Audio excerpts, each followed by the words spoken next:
Shall I start? Okay. Bismillah ar-Rahman ar-Rahim. Assalamu alaikum wa rahmatullah. Assalamu alaikum wa rahmatullah. Okay, that's better, mashallah. The plan is I'm going to do a very small reminder in English. We just had an excellent reminder in Urdu, alhamdulillah, by Zishan Bhai. I'm going to do a smaller reminder in English, inshallah. And then the plan is some intros, there's some new mashallah faces, some old faces that are back, alhamdulillah as well.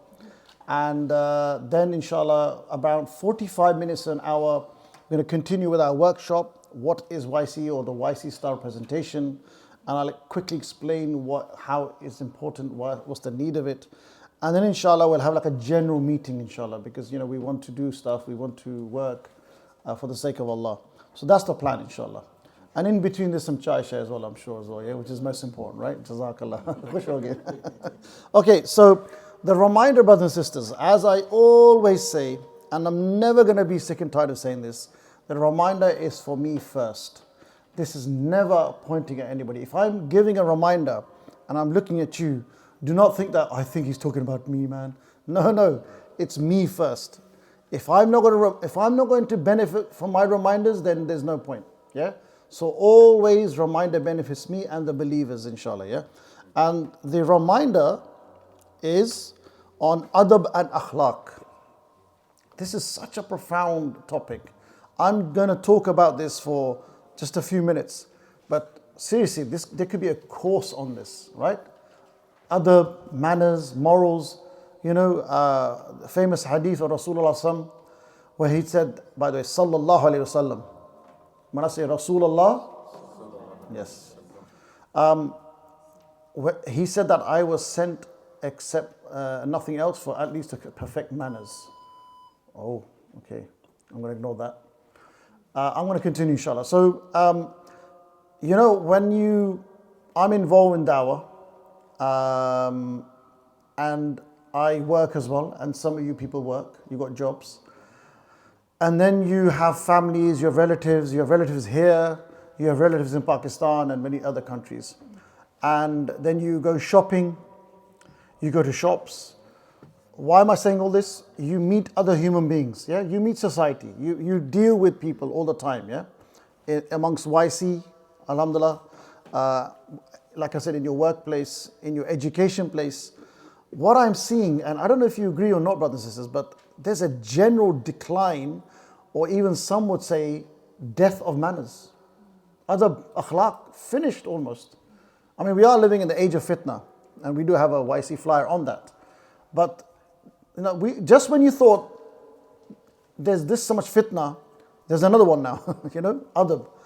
And you know what's really crazy? Look, we're sitting here, and those who are watching maybe later, inshallah, we're thinking at least I'm trying to practice Islam.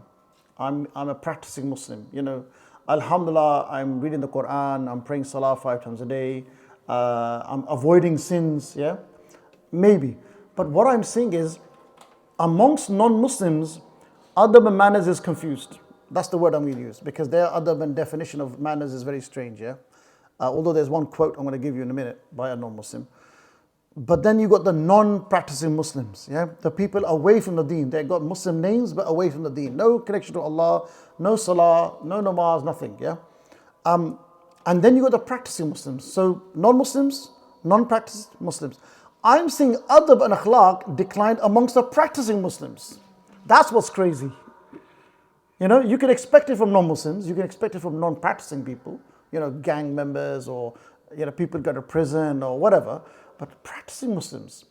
So this reminder on akhlaq and adab is so universal, and if I'm going to pick on myself as a practicing Muslim, this really is mainly for the practicing people, right? So look, whether I want to put further context, and inshallah I'll give you some hadith, yeah? It doesn't matter if you're in a team or a group. If you're in a group or a jama'ah or a team, it could be a YC team, because we are, mashallah, affiliated YC. It could be any other group. It could be a Quran class group. I'm sure many of you are studying Quran, mashallah. It could be a hadith group, it could be a wellness group, a health and wellness team. There's many teams, there's many WhatsApp groups, there's many non-WhatsApp groups, yeah? So this applies to online, virtual and in person, yeah? Manners will always exist, brothers and sisters, yeah? Manners will always exist. If you're in a, like the YC Manchester group, I see this group as a group to change the world.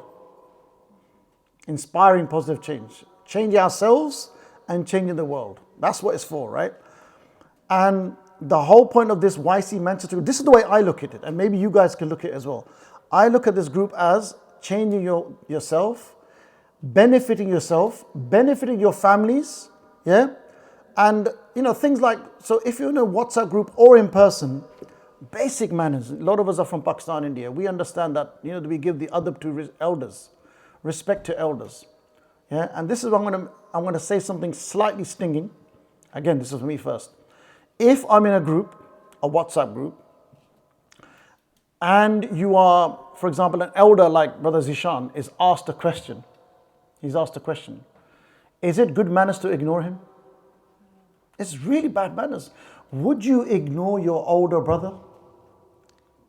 Like, let's talk about in person. If your father who's older than you, who you love and respect, if he called out to you or if he asked you a question in person, would you say, Beta, can you go to the shops and get me milk? And you look at him and say,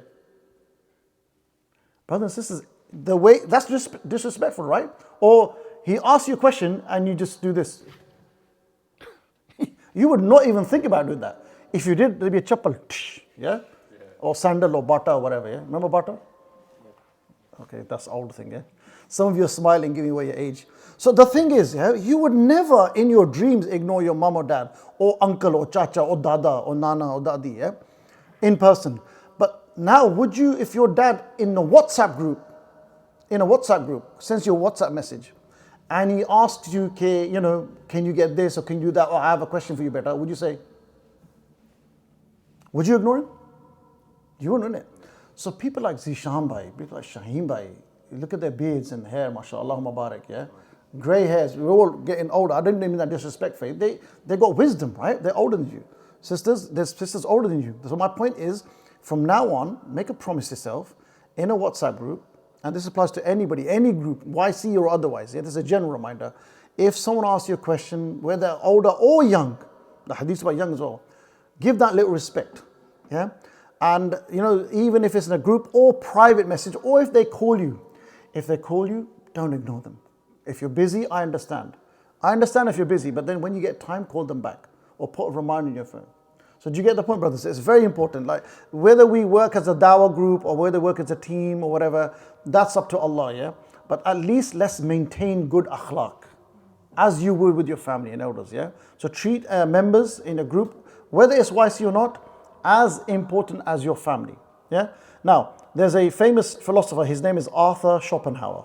He actually has written many interesting things. In fact, those of you interested, he's written a lot on suicide, because something that is happening in this day and age of mental health. His name is Arthur Schopenhauer. I can give names later. He said a really interesting quote on manners. He said, politeness is to human nature what warmth is to wax. So those you can ponder upon that later. So politeness to human nature is what warmth is to wax. And that's Arthur Schopenhauer. Now, there's a hadith in Bukhari. And this is where Rasulullah, he said, the best among you in Islam are those with the best manners. General hadith. The best are those with the best manners. Yeah. And another hadith, again Bukhari, he who does not show mercy to our young ones or show respect for our elders is not one of us. We claim to be Muslims, practice Muslims, Islam, this and that. Look at this hadith, damning hadith. And again, this applies to me first. I'm just thinking, I must have messed up somewhere, yeah? He who does not show mercy to our young ones as well, forget elders, young ones, yeah? Or show respect. And respect it comes with communication. Again, just to go, and yet in Nadeem by Babar Waichi is why, with WhatsApp, it's an everyday communication tool, yeah? You should treat a WhatsApp group or communication as if they are with you in person. Yeah? as if they are with you in person. Yeah, this is very important, inshallah. Abū Hurayrah. Okay, these two hadiths are very general ones. These are much more positive, inshallah. Yeah. Abū Hurayrah, he said he once saw two men. Abū Hurayrah, he once saw two men. He asked one of them, "How is this man related to you?" He replied, "He is my father." Abū Hurayrah said, "Do not call him by his name, do not walk in front of him, and do not sit before he does." Subhanallah. You can't see, I don't know which other religion teaches this stuff. It's, this shows that Islam is true, is divine. Yeah? Things like, I've never heard any religion or any school say, do not sit before he sits. Subhanallah. Okay, here's another one, right?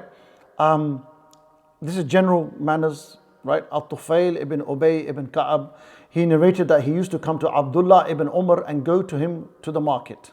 So now in those times, in Medina, in Makkah, 1400 years ago, our malls, our shopping centers were those marketplaces. Yeah, so marketplaces then are now our modern day malls. So Tufail, he's saying that he used to come to Abdullah ibn Umar and go with him to the market.